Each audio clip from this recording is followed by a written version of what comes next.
I discovered the last entry. I first read it the other night after I said I would go to sleep, but as I moved aside one of the boxes to get to my room, I felt its distinct lack of weight and a soft shifting from the contents inside. There was only this final note. It was bound in twine like the others, but it was bound alongside something else. I don't want to give too much away, so I'll just get into it. It was another wickedly wintry day, the last cold snap before the warmth of spring could blossom. Homer spoke with his brother in between bites of his dinner. His arms no longer moved, only his face and neck. As Langley fed him, they conversated and listened to a gentle tune on the radio, peaceful, content with their situation. Then a breeze crept in through the ragged window. Langley Collier searched the room for a blanket or shawl. Eventually he settled on an old worn suit jacket that he draped over top of his brother's arched body. But the suit jacket was not just any incidental coat, no random rag. It was mine. From an age long ago, from an age now past. The jacket I'd worn so often in life was now used to shield an old hermit from the frigid gusts. But the jacket was not what I desired. It was not what kept me bound to this disgraceful domicile. It was the treasure inside. The elder brother looked past the younger, into the conglomerations of possessions long kept. He saw me, not with his eyes, for they saw nothing save for blackness, but with his soul. He knew. "Langley," he whispered, "I feel its presence near, in this very room." Langley paused from his task of feeding the old man. He allowed his senses to think for him. "Is it very close? Will it set off the traps?" he whispered back. "Does the creature interact with our physical world? Do we even know? How should I act, as if nothing were the matter?" They discussed for a while. All the time I waited patiently, so patiently. Slowly, my emotions harshened as I recalled how many long years I had let them be. I had forgiven them for their sin, but now I could bear it no longer. I had absolved them before letting them claim ignorance. They did not know what precious thing they held, but now, as the second brother wore my coat, I knew my dear treasure would soon be found, and once they knew, if they dared discard it again, to be treated like rubbish, like just another of their possessions, they would truly feel my wrath.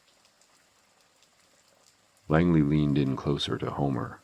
In doing so, he pushed the trinket into his brother's rib, and Homer winced. "Langley," he said, "there's something in the pocket."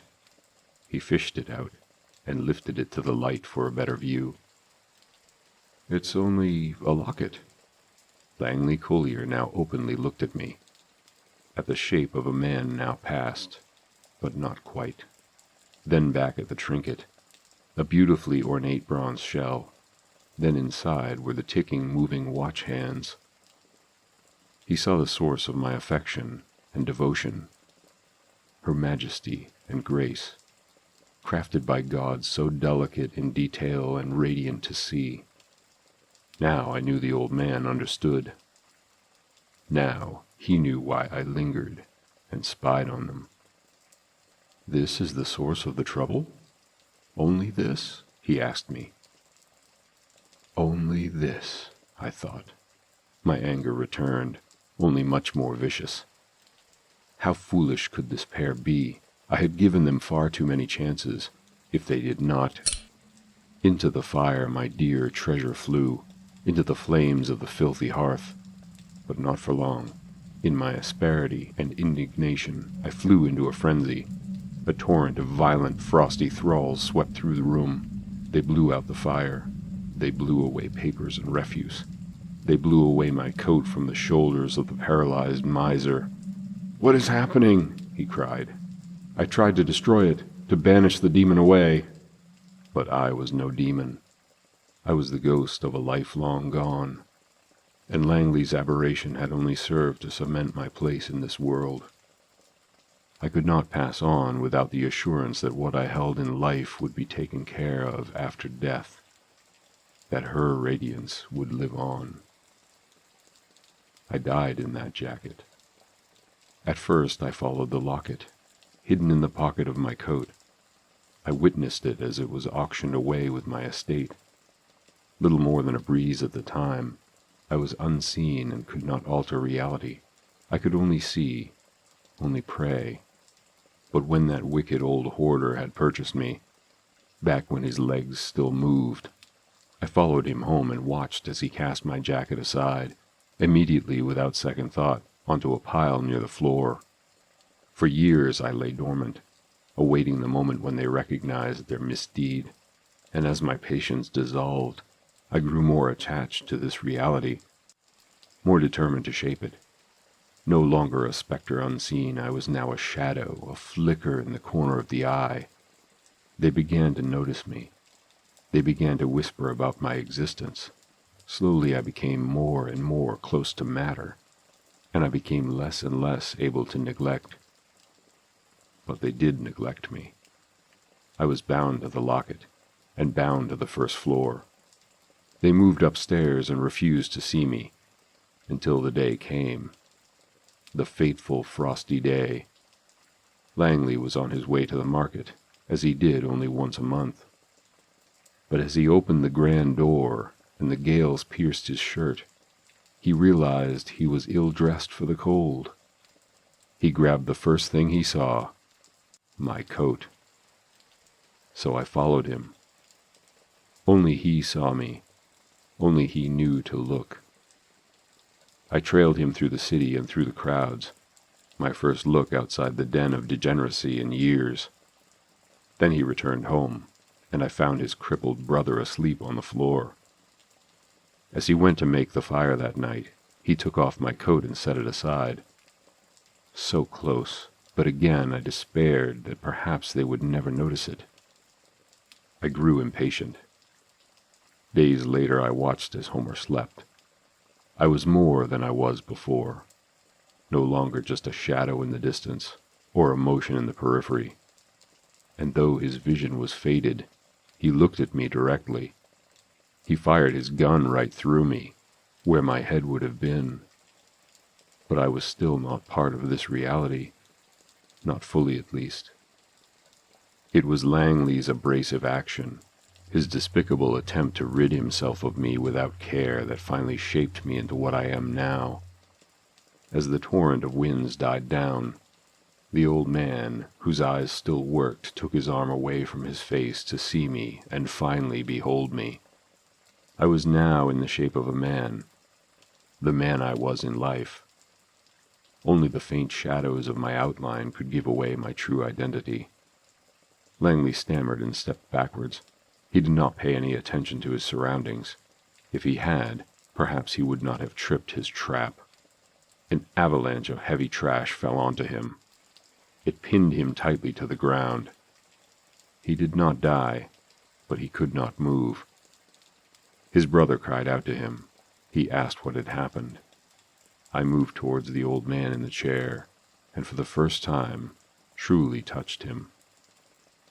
I pulled my coat from his shoulders. That was when I realized I could now mold my surroundings. Quickly I recovered my treasure from the hearth.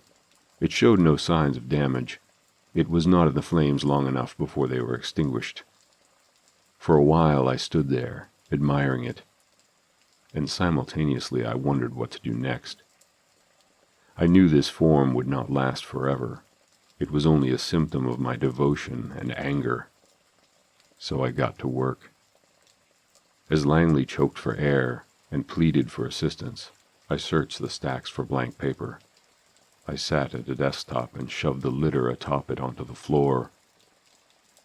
I have written these pages for the next owner to find, so that they know not only what I desire, but what will befall them if they fail to heed my instruction. I have written these pages to detail every extent of misery I have felt and witnessed. I begin with this final page. I will add more, as many more as I can manage in my time in this form.